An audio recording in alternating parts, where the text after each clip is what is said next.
বাংলাদেশের রাজনৈতিক অঙ্গনে নতুন এক জোট গঠনের প্রক্রিয়া চূড়ান্ত পর্যায়ে পৌঁছেছে। জাতীয় পার্টির একাংশ এবং জাতীয় পার্টি জেপির নেতৃত্বে মোট ১৬টি রাজনৈতিক দল নিয়ে গঠিত হতে যাচ্ছে নতুন রাজনৈতিক জোট জাতীয়তাবাদী গণতান্ত্রিক জোট। আগামী ৬ ডিসেম্বর এই জোটের আনুষ্ঠানিক ঘোষণার সম্ভাবনা রয়েছে। রোববার রাজধানীর গুলশানে আয়োজিত এক মতবিনিময় সভায় এসব তথ্য জানানো হয়।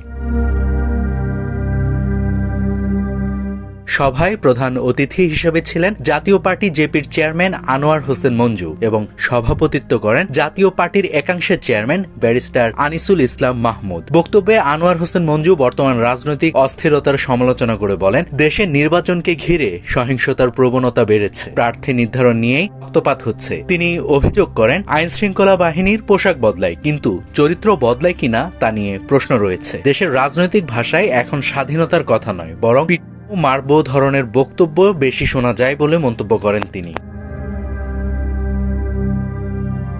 সভাপতি আনিসুল ইসলাম মাহমুদ বলেন, এই জোট শুধু নির্বাচনে নয়, ভবিষ্যতের রাজনীতিতেও ঐক্যবদ্ধভাবে কাজ করার লক্ষ্যে এগুচ্ছে। তার মতে আওয়ামী লীগ নির্বাচনে অংশ নিবে কিনা তা অনিশ্চিত, ফলে রাজনীতির মাঠে ২৫% ভোটারকে কেন্দ্র করে তৃতীয় ধারার রাজনীতি গড়ে তোলার সুযোগ রয়েছে। একই সঙ্গে তিনি নির্বাচনে লেভেল প্লেইং ফিল্ড, নিরাপত্তা ও সহিংসতাহীন পরিবেশের প্রয়োজনীয়তার উপরও জোর দেন।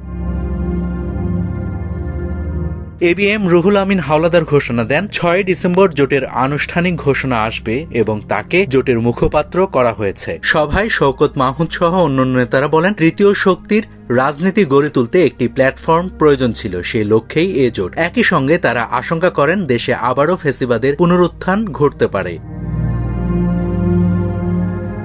সভা শেষে জোটের আত্মপ্রকাশের আগে একটি লিয়াজো কমিটি গঠনের সিদ্ধান্ত নেওয়া হয়, যেখানে সব দলের সিনিয়র নেতারা থাকবেন। নাভিদ হাসান, সোনালী নিউজ।